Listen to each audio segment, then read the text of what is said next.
It's Monday, August 3rd. I'm Lucy Steiner. And I'm Sam Cedar. Which of these stories will you be talking about today? School is already back in session in some states. You know what that means. Coronavirus is already spreading through the schools. Meanwhile, Border Patrol tactical teams raided a humanitarian camp in the southern Arizona desert where migrants were receiving water and medical care. Worse yet, it looks like the agents used the occasion as an excuse to film some action shots for propaganda purposes. And lastly, Donald Trump's reelection campaign is in shambles. It seems like some of those much sought-after suburban voters simply may not hate Joe Biden all that much. You are listening to Majority FM's AM Quickie, and these are the stories you need to know.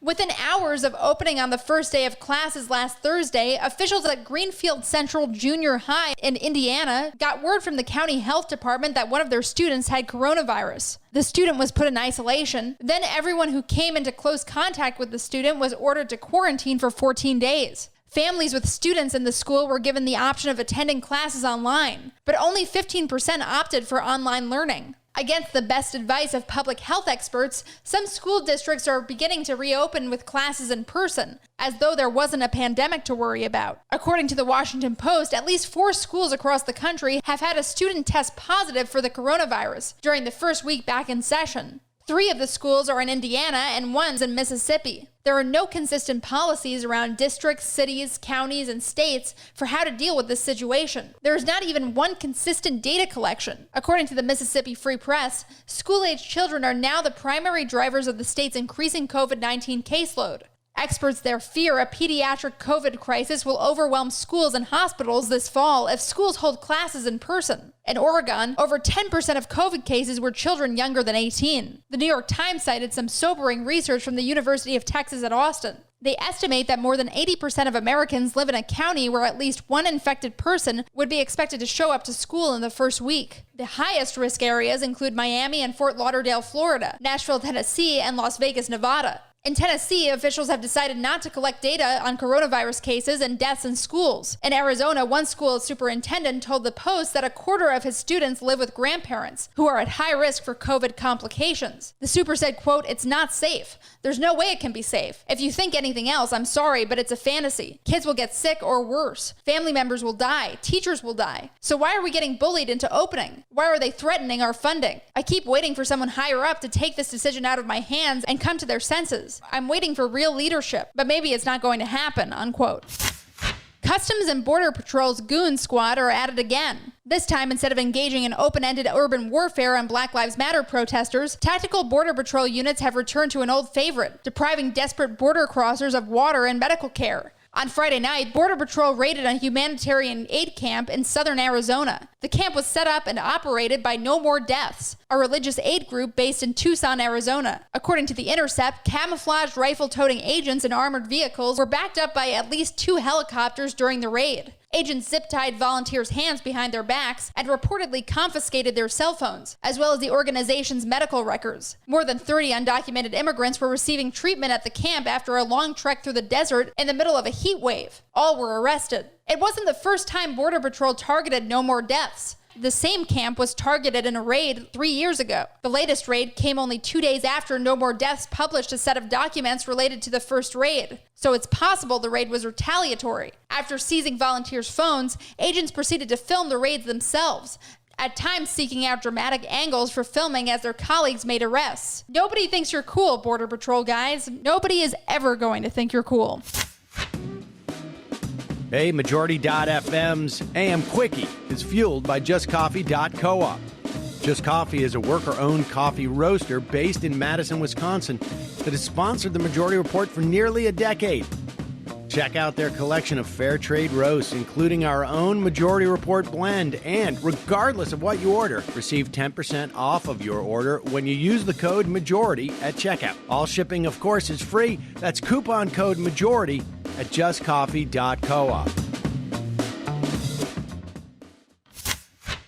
As if his idea to delay the election wasn't a big enough clue, the Washington Post reports that Donald Trump's re-election campaign is in crisis. There is talk of an August reset. On account of the coronavirus, Trump isn't able to hold the large hate rallies he loves so much. Following a major staff shakeup at the top, the campaign is pulling ads from the airwaves. New ads targeting the presumptive Democratic nominee, Joe Biden, are set to begin running today, after 6 days of broadcast silence. Biden still leads by double digits in national polls. And in Pennsylvania, a battleground state that's important for Trump's victory strategy, Biden has led Trump in all 12 public polls released since the beginning of June, per Politico. Trump won Pennsylvania in 2016, but Biden's lead in the state now stands at 6 percentage points. And remember, these are the older white voters Trump covets most. More than half the electorate lives in the suburbs. As one Democratic congressman put it, hating Joe Biden doesn't juice up their base in quite the same way as going after Nancy Pelosi or Alexandria Ocasio-Cortez. One more clear sign of Trump's weakness, news broke over the weekend that journalists would be banned from attending the Republican National Convention. The convention, first scheduled for Florida, was relocated to Charlotte, North Carolina. It's supposed to happen on August 24th. It's unclear even if C-SPAN will be allowed to run a camera during the Republicans' nominating party. Party officials initially blamed coronavirus restrictions for the decision. They said no final decision had been made on whether to allow journalists. Either way, the Democrats are still making room for media coverage at their convention, set for Milwaukee, Wisconsin on August 17th through the 20th.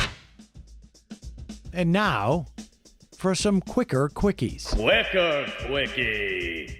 Tropical storm Isaias skirted the eastern seaboard of the U.S. yesterday after being downgraded from a hurricane. The strong storm, with winds of 65 miles per hour, has already caused damage in the Caribbean. It is expected to make landfall in the Carolinas on early Tuesday and exit by way of Maine late on Wednesday. The National Hurricane Center has warned of possible flooding along the East Coast. A U.S. citizen was murdered while facing trial for blasphemy in Pakistan late last week. Tahir Nassim of Illinois has claimed to be a prophet. It is unclear how the killer smuggled a weapon into the heavily guarded courthouse in Peshawar, but he surrendered to police immediately following the murder. Online video showed thousands rallying in support of the killer. Nassim belonged to a minority group regarded as heretical by the Muslim majority. Thousands of people marched outside Benjamin Netanyahu's house over the weekend, calling for the Israeli prime minister to resign. I should say houses, because there were protests both at his official residence in Jerusalem and at his beach house in Tel Aviv. With an estimated 10,000 participants, it was reportedly the largest protest to date, calling for Netanyahu's removal. And it has been a long summer of protests in Israel. According to NBC News, citing government statistics, in the third week of July, 30% of adults reported symptoms of depressive disorder, as opposed to 6.6% last year. Further, 36% had symptoms of anxiety disorder, compared to 8.2% last year. Gosh, wonder why. Quicker quickie.